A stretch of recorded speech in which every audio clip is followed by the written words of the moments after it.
l'appel du mouvement pour la paix, des milliers de personnes ont marché ce samedi dans 14 villes de France pour exprimer leur volonté de vivre en harmonie dans un monde de solidarité, de justice et de fraternité. Dans le cortège parisien, des représentants du Parti communiste étaient aux côtés des associations pour marquer leur refus de l'augmentation incessante des dépenses militaires qui sous-tendent une logique de guerre inacceptable. Nous assistons à l'installation dans les têtes, dans les discours de logique de guerre.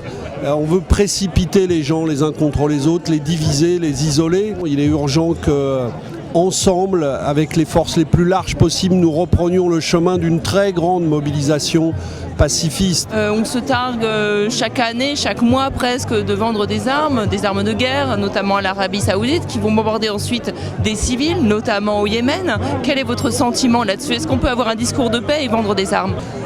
Nous sommes devant des défis sociaux et humains considérables à l'échelle de la planète, et nous avons connu dans les 20 dernières années, et encore plus dans les 10 dernières années, une explosion des dépenses militaires et des dépenses d'armement.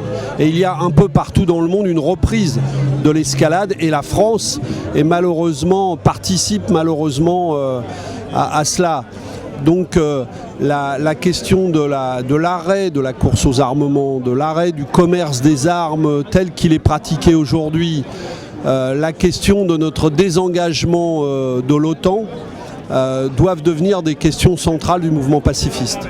Parmi les manifestants, beaucoup de jeunes très mobilisés et soucieux de pouvoir envisager leur avenir dans un monde qui ne soit pas dévasté par les conflits et leurs terribles conséquences. C'est un combat qu'on a un peu délaissé ces dernières années, et c'est important de le réinvestir, de montrer que, surtout que dans la période actuelle, la paix en fait ça concentre tout plein d'enjeux.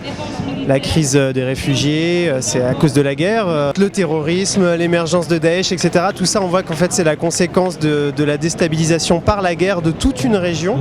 Et donc en fait on est au carrefour de plein de problèmes, et c'est hyper important de défendre une autre logique que la logique de guerre. Aujourd'hui on participe à cette marche pour la paix organisée par le mouvement de la paix, parce qu'on fait partie de la campagne internationale BDS, boycott des investissements, sanctions contre Israël jusqu'à ce qu'il respecte le droit international. Et donc nous on est là aujourd'hui pour demander notamment aussi un embargo militaire contre Israël, et l'arrêt des massacres à Gaza notamment, et partout ailleurs en Palestine occupée. Le message que nous voulons faire passer aujourd'hui, c'est de dire d'accord, Dassault c'est 8 milliards d'euros, mais la culture c'est combien en France? La culture ça rapporte 7 fois plus au PIB, et ça rapporte 5 fois plus d'emplois. Alors elle est où la priorité? Ce sont les armes ou c'est la culture? La France elle est reconnue pour quoi dans le monde? Pour ses armes ou pour sa culture? Pour sa culture.